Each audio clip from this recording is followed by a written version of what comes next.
తెలుగు శ్రోతలందరికీ నమస్కారం అండి. మన అలనాటి కథలు ఎవర్ గ్రీన్ స్టోరీస్ ఛానల్కి మీ అందరికీ స్వాగతం. పార్తు నవల వింటున్నామండి. రచన శ్రీమతి ఎద్దనపూడి సులోచనారాణి గారు. మీకు చదివి వినిపిస్తున్నది శ్రీమతి శ్రీదేవి తాడేపల్లి. ఇక ఆలస్యం చేయకుండా మనం కథలోకి వెళ్ళిపోదామండి. వీడియో చూసిన వెంటనే లైక్ చేసి షేర్ చేసి తప్పకుండా సబ్స్క్రైబ్ చేసుకోండి. మన ఛానల్ని బెల్ ఐకాన్ యాక్టివేట్ చేసుకోండి. పార్తు అలా అల్లరి చెయ్యడు పిన్ని, అంది లక్ష్మి. తల్లి తనని గురించి అలా చెబుతుంటే పార్తుకి చాలా సంతోషం కలిగింది. తల్లి చెయ్యి పట్టుకొని నడక సాగించాడు. ముగ్గురు ఊరు దాటి కాలువ ఒడ్డు వెంట నడుస్తున్నారు. కూలీలు పొలాల్లో అక్కడక్కడ నాట్లు వేస్తున్నారు. వాతావరణం ఎండ లేకుండా మబ్బుగా హాయిగా ఉంది. చల్లటి గాలి వీస్తోంది. వర్ధనమ్మ ఏదో చెబుతూనే ఉంది. లక్ష్మి ఊకొడుతూ నడుస్తోంది. చల్లటి వాతావరణంలో ఆరుబయట అలా నడుస్తుంటే లక్ష్మి మనసంతా హాయిగా ప్రశాంతంగా ఉంది. ఆమెది ఆరోగ్యమైన శరీరం, అనుకూలుడైన భర్త, చీకు చింత లేని సంసారం, అల్లారు ముద్దుగా చిలిపితనం చిందులు వేసే కొడుకు. అబ్బా! పార్తూ ముందుకు తూలాడు. ఏమిట్రా కంగారుగా అంది. రాయి తగిలిందమ్మా. ఏది చూడని. లక్ష్మి వంగి చూసింది. దెబ్బ తగిలి చర్మం లేచింది. నేను ఎత్తుకుంటారా? చేతులు చాచింది. వద్దమ్మా, నేను నడుస్తాను. పార్తూ కుంటుతూనే పెద్ద మనిషిలా అన్నాడు. ముగ్గురు గూళ్లపాడు ఊరి పొలిమేరలో ప్రవేశించారు. ఆ ఊరికి ఈ ఊరికి రైల్వే స్టేషన్ మధ్య సరిహద్దు రేఖగా ఉంది. లక్ష్మి వాళ్ళు అక్కడికి వచ్చేసరికి రైల్వే గేటు వేసి ఉంది. ఈ వెధవ రైలు వచ్చేసరికి ఎంతసేపు పడుతుందో ఏమిటో. వర్ధనమ్మ విసుక్కుంటూ అక్కడున్న రాయి మీద కూర్చుంది. లక్ష్మి పార్తూ భుజం చుట్టూ చెయ్యి వేసి దగ్గరకు తీసుకుంది. దూరం నుంచి రైలు వస్తున్నట్లుగా పొగ కనిపించింది. అదిగో రైలు వస్తోంది, వేలు పెట్టి చూపిస్తూ అంది లక్ష్మి. నీకెట్లా తెలుసమ్మా? అమాయకంగా అడిగాడు. అదిగో ఆ పొగ చూడు, అదే రైలు ఇంజన్ పొగ. పార్తూ అటే చూస్తున్నాడు. లక్ష్మి కూడా ఆసక్తిగా అటే చూస్తోంది. లక్ష్మికి కూడా రైలు అంటే ఇష్టమే. ఆ రైల్లోనే తను 10 సంవత్సరాల క్రితం ఈ ఊరు వచ్చింది. మళ్ళీ రైలు ఎక్కనే లేదు. అసలు ఈ ఊరు నుంచి ప్రయాణమే చేయలేదు. రైలు దందన్లాడుతూ కూత వేసుకుంటూ వచ్చి వాళ్ల ముందు నుంచే అమిత వేగంతో వెళ్ళిపోయింది. గేట్లు తెరుచుకున్నాయి. అమ్మయ్యా అంటూ వర్ధనమ్మ లేచింది. అమ్మా, రైలు చాలా బాగుంటుంది కదే. ఇంకా రైలు వెళ్ళిన వైపే చూస్తూ అన్నాడు పార్తూ. అవునరా అంది లక్ష్మి. నేను పెద్దయిన తర్వాత రైలు నడుపుతాను, కళ్ళు మెరుస్తుండగా ఉత్సాహంగా అన్నాడు. లక్ష్మి కొడుకు బుగ్గ మీద ఆప్యాయంగా గిల్లింది. ఛీ, రైలేనా? నువ్వు పెద్దయిన తర్వాత విమానం నడపాలి. విమానమా? ఊహూ, అది చిన్నగా ఉంటుంది, సరిగ్గా కనిపించకుండా వెళ్ళిపోతుంది. నేను రైలే నడుపుతాను. ఎంచక్కా ఎంతో పెద్దది కదే. విమానం కూడా పెద్దదే. పార్తూ ఆలోచనలో పడ్డాడు. విమానం పెద్దదా, రైలు పెద్దదా? రైలే పెద్దది. అయితే నేను రైలే నడుపుతాను. ఈ సంభాషణ వింటున్న వర్ధనమ్మ నవ్వుతూ, లక్ష్మి, నువ్వు అదృష్టవంతురాలివి. ఒక్క కొడుకైనా ముత్యం లాంటివాడు అంది. ఎప్పుడు తిట్టే వర్ధనమ్మ కూడా తనని మెచ్చుకోవటంతో పార్తూ మరింత టీవీగా రాజకుమారుడిలా నడవసాగాడు. రైల్వే స్టేషన్ దాటిన తర్వాత సుబ్బయ్య గారి ఇల్లు ఎంతో దూరం లేదు. వాళ్ళు వెళ్ళేసరికి ఆ ఇంటి దగ్గర మైక్లో నుంచి పెద్దగా భజన గీతాలు వినిపిస్తున్నాయి. చాలామంది జనం ఉన్నారు. లోపలికి వెళ్ళే వాళ్ళంతా వీధి గడప దాటే ముందు ఆగి ఆ గడపని కళ్ళకద్దుకొని దండం పెట్టుకొని వెళ్తున్నారు. వర్ధనమ్మ తను కూడా మొక్కి దండం పెట్టింది. లక్ష్మి కూడా ఆవిడని అనుసరించింది. గడపకెందుకే దండం పెట్టడం? పార్తూ అడిగాడు. షో, మాట్లాడుకు, అట్లా అనకూడదు, ఇక్కడ అస్సలు మాట్లాడకూడదు, తల్లి రహస్యంగా చెప్పింది. పార్తూ తల ఊపాడు. అందరితో పాటు లోపలికి వెళ్ళారు. అక్కడ పెట్టి ఉంచిన నీళ్లలో కాళ్ళు కడుక్కొని వెళ్ళి వసారాలో వేసిన జంకానాల మీద కూర్చున్నారు.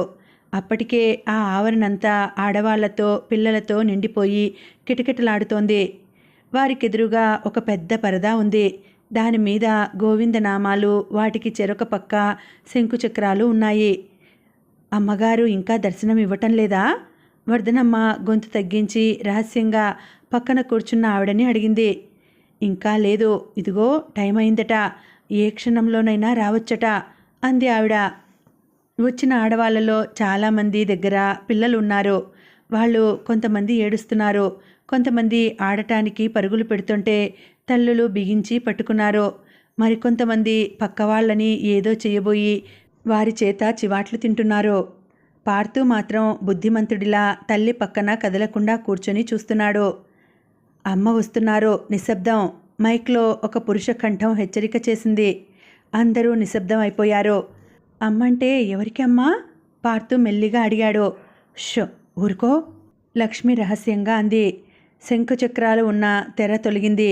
వెంటనే అక్కడ కనిపించిన దృశ్యాన్ని తిలకించి అందరూ పరవశంతో మైమర్చినట్లు అయిపోయారు.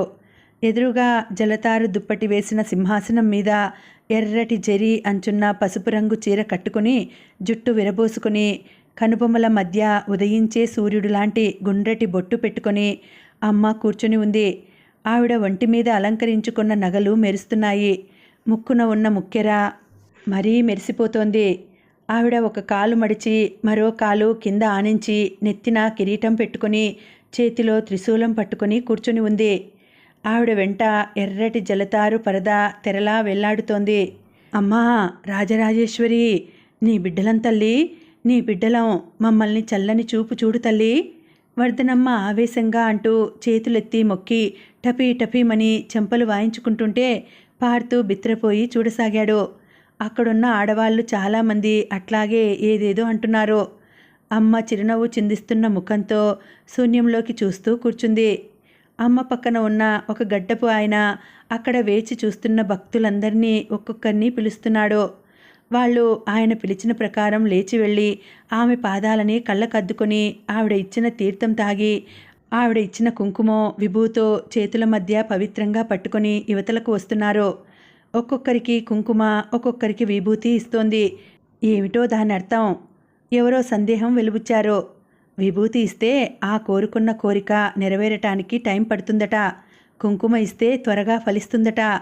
మరొక యువతి సందేహ నివృత్తి చేసింది. ఇదివరకు ఊరికే అమ్మగారు పూనటం మాత్రమేనని విన్నానే, ఇదేమిటి మరి?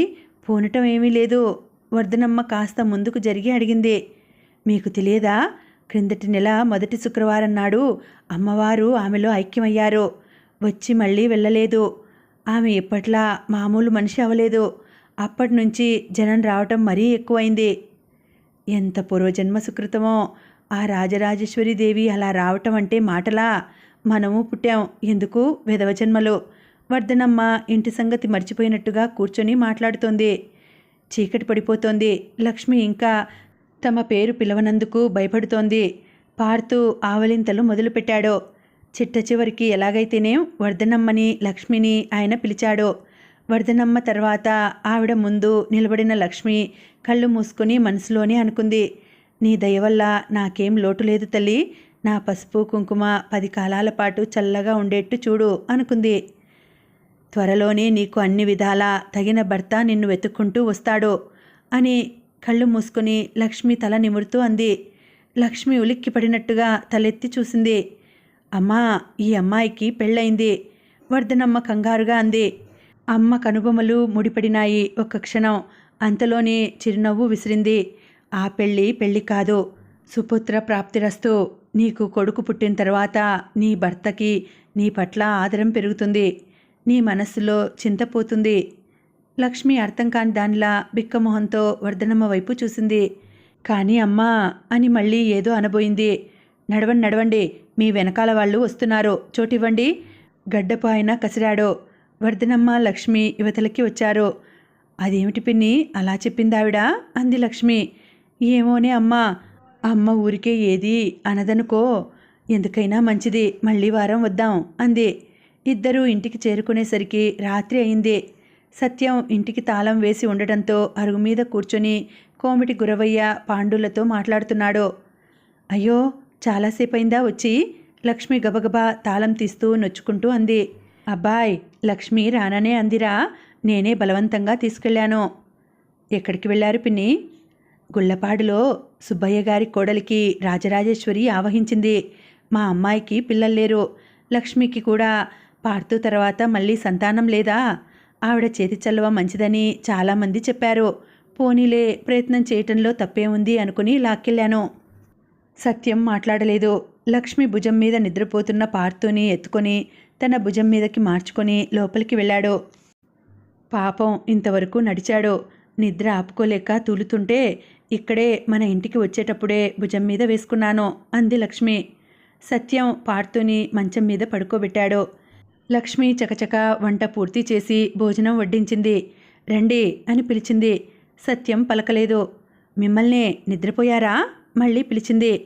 లేదు అన్నాడతను. కానీ వెంటనే లేచి రాలేదు. అన్నం చల్లారిపోతోంది హెచ్చరించింది.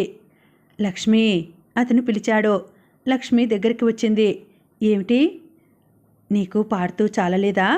ఈ రెండో సంతానం కావాలనే కోరిక ఎప్పటినుంచి పుట్టింది? లక్ష్మి చూపులు నేల మీదకి వాలినాయి. జవాబు చెప్పలేదు. భగవంతుడు మనకిచ్చిన దానితో సంతోషపడటం నేర్చుకోవాలి. లక్ష్మి మాట్లాడలేదు. అతను భోజనానికి లేచాడు. పాండు పాక మీద తాటి ఆకులు వేసి కుట్టి దాన్ని సరిచేస్తున్నాడు. మధ్య మధ్యలో ఆంజనేయుడినంటూ బుగ్గలు ఉబ్బించి పెద్ద తాడు ఒకటి తోకలా వెనక్కు కట్టుకొని పదాలు పాడుతూ ఎగురుతున్నాడు. అది చూసి పార్థు పకపక నవ్వుతున్నాడు. వంటగదిలో పని చూసుకుంటున్న లక్ష్మికి పాండు పాటలు, పార్థు నవ్వు కూడా కిలకిలమంటూ వినిపిస్తోంది.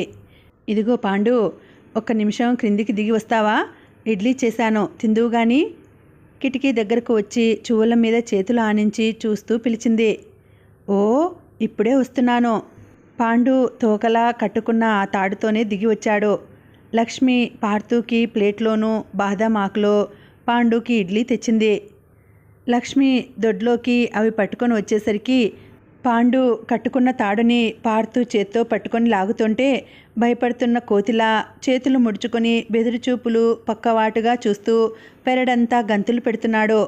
పార్థు నవ్వు మరీ ఎక్కువైంది. ఇడ్లీ పట్టుకొని వచ్చిన లక్ష్మి కూడా పాండు ముఖం ఆ గంతులు చూసి నవ్వు ఆపుకోలేకపోయింది. లోపల గడ్డం చేసుకుంటున్న సత్యం ఈ నవ్వులు విని కారణం ఏమిటో తెలియక కుతూహలంగా అట్లాగే బయటికి వచ్చాడు. లక్ష్మి సత్యం పక్కపక్క నిలబడ్డారు. ఒక్క నిమిషం సత్యం చూపులు పకపకలాడిపోతున్న పార్థు మీద నిలిచాయి. పార్థు తండ్రిని చూడగానే, నాన్నా, మన ఇంటికి కోతి వచ్చింది ఇదిగో అంటూ తాడు పుచ్చుకొని లాక్కు వచ్చాడు.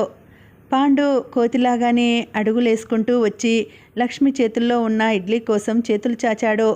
అచ్చం కోతిలాగానే ఉన్నాడు కదా నాన్న అన్నాడు పార్థు. పరధ్యాసగా ఉన్న సత్యం వెంటనే జవాబు ఇవ్వలేదు. నాన్నా, నిన్నే పార్థు చేయి పట్టి లాగాడు. సత్యం ఉలిక్కి పడినట్లుగా ఈ లోకంలోకి వచ్చాడు.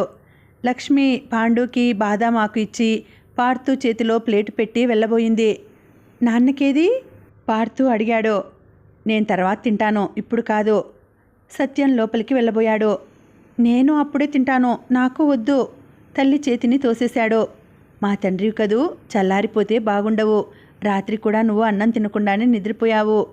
లక్ష్మి ఎంత బ్రతిమలాడినా పార్థు తినలేదు. ఇది చూసిన సత్యం వెళ్ళి చేతులు కడుక్కొని వచ్చాడు. కొడుక్కి చెప్పి విసుగు పుట్టి తినిపించలేక వంట ఇంట్లోకి వెళ్ళిపోతున్న భార్యని ఇలాతే అని అడిగి తీసుకున్నాడు. సత్యం అక్కడున్న కుర్చీలో కూర్చొని ఇలారా అని కొడుకుని పిలిచాడు. పార్థు బుద్ధిమంతుడిలా తండ్రి దగ్గరికి వచ్చాడు. సత్యం ఇడ్లీ ముక్కలు విరిచి నెయ్యి కారపొడి అద్ది కొడుక్కి తినిపించసాగాడు. అమ్మగారి చేత్తో ఏది చేసినా అమృతంలాగా ఉంటుంది. పాండు మెచ్చుకుంటున్నాడు. పాండు, ఎందుకురా డబ్బు కావాలని అడిగావుట అన్నాడు సత్యం. అదేనండి, మా ఇంటిదానికి నల్లపూసల గొలుసు కావాలట సిగ్గుపడుతూ చెప్పాడు. ఈ పూట ఇస్తాను, తీసుకుపో. అయినా మరీ ఇంత మెత్తనితనం పనికిరాదురా. ఏది కావాలంటే అది తెచ్చివ్వటం నేర్పుతున్నావు నువ్వు అన్నాడు సత్యం. అట్టా అన్నా అయితే ఇంట్లో ఏడుపులు మొత్తుకోళ్ళు ఉండకుండా ఉంటాయని. నీ మొహం, కోరికలకి అంతెక్కడరా? ఎన్నాళ్ళని ఇలా ఆశపెట్టి అట్టి పెట్టుకుంటావు? నేను అదే అనుకుంటా ఉంటానండి. పాండు లక్ష్మి మళ్ళీ తెచ్చివేసిన ఇడ్లీలని ఆత్రంగా తింటున్నాడు. ఆ తినటంలో సంస్కారం లేకపోయినా ఆ రుచి అనుభవించడంలో అనిర్వచనీయమైన ఆనందం ఆ ముఖంలో స్పష్టంగా కనిపిస్తోంది. ఇక నుంచి మీరెప్పుడు ఇడ్లీ చేసినా నన్ను మర్చిపోకండమ్మగారు అన్నాడు. అతను అంటుండగానే, ఒరే పాండిగా, ఎక్కడ్రా నువ్వు అంటూ ఆదెమ్మ గొంతు వినిపించింది. చచ్చాను, మా అమ్మ వచ్చినట్టుంది. మళ్ళీ ఇంటికాడ ఏదో అయినట్టుంది. పాండు అంటుండగానే మనవణ్ణి చంకనేసుకుని ఆదెమ్మ వచ్చింది. పాండిగా ఇక్కడున్నావురా, మన కొంప ముంచేసిందిరా, అయిపోయిందిరా అంటూ శోకాలు పెట్టింది. ఏంటమ్మా, ఏంటైందే కంగారుగా అడిగాడు. రాత్రి వచ్చినా ఆ ముదినష్టపోడు లేడు. ఎవరే, దాని ఊరి నుంచి వచ్చిన మామేనా? ఆడేరా నాయనా, మన కొంప ముంచేసినాడ్రా బాబూ, ఈడికి దిక్కెవర్రా దేవుడా, నేనెందుకు బతికినానురా భగవంతుడా అంటూనే మనవడి బుగ్గలు నొక్కి ఏడవసాగింది. నీ శోకాలు తర్వాత ఏడుద్దు గాని సంగతి ఏమిటో చెప్పవే. ఆడు అది వెళ్ళిపోయారా, ఆడు దాన్ని పెళ్లి చేసుకుంటాడంట, మొదట్నుంచి వాళ్ళకి సంబంధం ఉందంట చెప్పేశాడ్రా దేవుడోయ్. పాండు ముఖం వెలవెలా పోయింది. అంత మాట నాడు, ఉండు, ఆ సంగతి ఏదో తెలుసుకుంటాను. పాండు సగం తిన్న ఇడ్లీ అక్కడ కింద ఉంచేసి గబగబా అంగలేసుకుంటూ బయలుదేరాడు. ఇంకెక్కడికి పోతావురా, వాళ్ళు స్టేషన్కి అప్పుడే వెళ్ళిపోయారా నాయనా. ఒరే పాండిగా, నిన్నే ఆగు అంటూ ఆదెమ్మ కూడా గబగబా వెళ్తున్న పాండు వెనకే పరిగెత్తింది. కుర్చీలో కూర్చుని ఉన్న సత్యం పార్థుకి ఇడ్లీ తినిపించడం మర్చిపోయినట్లు అయ్యాడు. లోపలికి వెళ్ళబోతున్న లక్ష్మి భయంగా చూస్తూ సత్యం కుర్చీ దగ్గరికి వచ్చింది. పాండు ఎంత మంచివాడండి, దానికి ఇదేం పోయే కాలం అంది. సత్యం జవాబు చెప్పలేదు. భుజం మీద ఆనించిన భార్య చేతి మీద చెయ్యి ఆనించాడు. అతని చేతివేళ్లు క్షణంలో సగంసేపు అప్రయత్నంగా లక్ష్మి చేతిని గట్టిగా నొక్కాయి. పాండు భార్య ఇల్లు విడిచి వెళ్ళిపోయిన మాట మధ్యాహ్నానికి ఆ ఊరంతా తెలిసిపోయింది. చిన్న పల్లెటూరు కావడంతో ఏ ఇంట్లో ఏది జరిగినా అందరూ ఆ విషయానికి ప్రాధాన్యత ఇచ్చి చిలువలు పలువలు అల్లి మాట్లాడుకుంటారు. వర్ధనమ్మ కాఫీ పొడి కాస్త కావాలి లక్ష్మి అని వంక పెట్టుకొని వచ్చి 1 గంట ఇదే విషయం చేతులు తిప్పుతూ మాట్లాడి వెళ్ళింది. ఆవిడ ఉండగానే పంతులుగారి భార్య, కరణంగారి భార్య కూడా వచ్చారు. పార్థు తల్లి దగ్గర కూర్చుని ఆడవాళ్ల మీటింగ్లా ఉన్న వాళ్ళ చర్చ విన్నాడు. 4 గంటలయింది. ఆడవాళ్ళందరూ పనికి వేళ అయిందని లేచి వెళ్ళబోతుండగా ఇంతలో గొల్లున ఆదెమ్మ ఏడుపు వినిపించింది. సత్యం బయటికి వచ్చాడు. బాబుగోరు, అది నా కొంప ముంచేసిందండి, ఈడు నా నోట్లో మట్టి కొట్టేశాడండి బాబు, నా పాండిగాడిని రక్షించండి, ఆడిని బతికించండి బాబు. అప్పటికే రక్తసిక్తం అయి ఉన్న బట్టలతో కొన ఊపిరితో ఉన్న పాండుని 5-6 మోసుకొని తెచ్చి సత్యం వరండాలో పడుకోబెట్టారు. భార్య లేచిపోయిందని అవమానం భరించలేని పాండు రైలు కింద తల పెట్టేశాడట. అక్కడే దగ్గరలో ఉన్న చెట్టుని కొడుతున్న ఇద్దరు ఈ అఘాయిత్యం చూసి పరిగెత్తుకు వచ్చి పాండుని పట్టాల మీద నుంచి యువతలకి లాగబోయే లోపలే రైలు క్రిందకి వెళ్ళబోయిన అతని శరీరం అంతా వచ్చింది కానీ పాదాలు 2 తెగిపోయాయి. ఆ ఊళ్ళో హాస్పిటల్ లేదు. వాళ్ళకేం చేయాలో తోచలేదు. ఆ ఊరికి పెద్ద దిక్కు సత్యం. ఎవరికి ఏ ఆపద వచ్చినా అతని దగ్గరికి పరిగెత్తుకు రావటమే అందరికీ అలవాటు. అందుకే పాండు శరీరం మోసుకు వచ్చి సరాసరి ఇక్కడ పడేశారు. ఈ వార్త ఎలా తెలిసిందో ఆదెమ్మకి తెలిసిపోయింది. పరుగున కొడుకుని మోసుకు వస్తున్న వారికి ఎదురు వెళ్ళింది.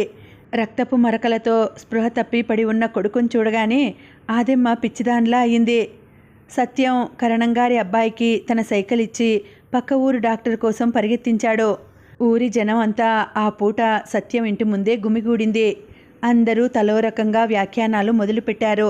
ఆ పాపిష్టిది లేచిపోతే వీడికింత రోషం ఎందుకు, దాని పాపం అదే అనుభవించేది, హాయిగా రేపు ఈ పాటికి ఇంకో పెళ్లి చేసుకుని సుఖంగా ఉండకుండా ఇదేం పని అంది వర్ధనమ్మ. అందరూ అవునన్నారు. పాపం పెళ్ళాం లేచిపోయిందని నలుగురు హేళన చేసి తలో మాట అంటే ముఖం చూపించలేనని అనుకున్నాడేమో. అందులో పోస్ట్ మ్యాన్ అయ్యే, అందరి గుమ్మం ఎక్కి దిగే పనయ్యే. ఇంకెవరో సానుభూతి చూపించారు. ఎవరికి తోచినట్టు వాళ్ళు మాట్లాడుతుండగా 2 గంటలకి పక్క ఊరి నుంచి డాక్టర్ వచ్చాడు. అతను వచ్చేసరికే పాండు ప్రాణం గాలిలో కలిసిపోయింది. మరో గంటలో శవాన్ని తీసుకువెళ్ళిపోయారు. ఆదెమ్మ కొడుకు శవం మీద పడి అలుగులాడిపోతుంటే అందరూ తలో మాట సానుభూతిగా అని ధైర్యం చెప్పారు. పాండు శవం లేస్తుంటే అక్కడున్న అందరి కళ్ళల్లో నీళ్లు తిరిగాయి. పాండు చాలా మంచివాడు. ఆ ఊరిలో అందరికీ అంతో ఇంతో చెయ్యి ఆసరాగా ఉండేవాడు. ఆ క్షణం అందరికీ వాడి వల్ల తాము పొందిన ఉపకారాలు గుర్తుకు వచ్చినాయి. రాత్రి అయింది. సత్యం స్నానం చేసి వచ్చి మంచం మీద కూర్చున్నాడు. పార్థు అతని ఒడిలో ఒదిగి కూర్చున్నాడు. మధ్యాహ్నం నుంచి ఇంటి నిండా గుమిగూడిన జనం వెళ్ళిపోవటంతో ఆ ఇల్లంతా అతి నిశ్శబ్దంగా ఉంది. ఉదయం పాక మీద కోతిలా ఎగిరి తనని నవ్వించిన పాండు ఇక లేడంటే పార్థు మనసు అంగీకరించటం లేదు. లక్ష్మి ఎందుకో దొడ్లోకి పని మీద వస్తే అక్కడ వరండాలో స్తంభం పక్కన చాటుగా ఉదయం పాండు తింటూ సగం ఆపేసి పెట్టిన ఇడ్లీ కనిపించింది. లక్ష్మి మనసంతా ఎలాగో అయింది. చచ్చిపోయిన తర్వాత ఏమవుతారు నాన్న? పార్థు ఆరాగా అడుగుతున్నాడు. స్వర్గానికి వెళ్తారు అన్నాడు సత్యం. లేచిపోవటం అంటే ఏమిటి? నిద్రపో, పొద్దుపోయింది. సత్యం కొడుకుని వెనక్కు వాల్చి దిండు మీద తల ఆనేలా పడుకోబెట్టాడు. స్వర్గంలో ఎన్నాళ్ళుంటారు? మళ్ళీ అడిగాడు పార్థు. మళ్ళీ పుట్టే వరకు. పాండు మళ్ళీ పుడతాడా? అప్పుడు మనం గుర్తుంటామా? అబ్బబ్బా, నీకు నిద్ర రావటం లేదా? లక్ష్మి విసుక్కుంది. పడుకో, సత్యం లాలనగా అన్నాడు. పార్థు పక్కకి తిరిగాడు. మధ్యాహ్నం రక్తం కారుతున్న పాండు, అందరూ గుమిగూడటం, డాక్టర్ రావటం, తల్లి తనని కరణంగారింటికి పంపించి వేయటం, అక్కడ తను సీను కలిసి దడికి చిల్లు పెట్టి ఆ కంతలో నుంచి అన్నీ చూడటం అంతా జ్ఞాపకం వచ్చింది. భయంతో శరీరం జలధరించింది. పక్కకు తిరిగి తండ్రి మెడని కౌగిలించుకొని బల్లిలా కరుచుకున్నట్టుగా పడుకున్నాడు. వీడు భయపడినట్టున్నాడు అంది లక్ష్మి. సత్యం మాట్లాడలేదు. పార్థు నిద్రపోయాడు. కొద్దిసేపు అయిన తర్వాత పార్థుని సరిగ్గా పడుకోబెట్టి దుప్పటి కప్పి సత్యం పక్కకు తిరిగి పడుకోబోతుండగా లక్ష్మి మంచం మీద కూర్చుని కనిపించింది. సత్యం మంచం మీద నుంచి లేచాడు. వచ్చి లక్ష్మి మంచం మీద కూర్చున్నాడు. లక్ష్మి అతని వైపే చూస్తోంది. అతనేం మాట్లాడలేదు. నిద్ర రావటం లేదా?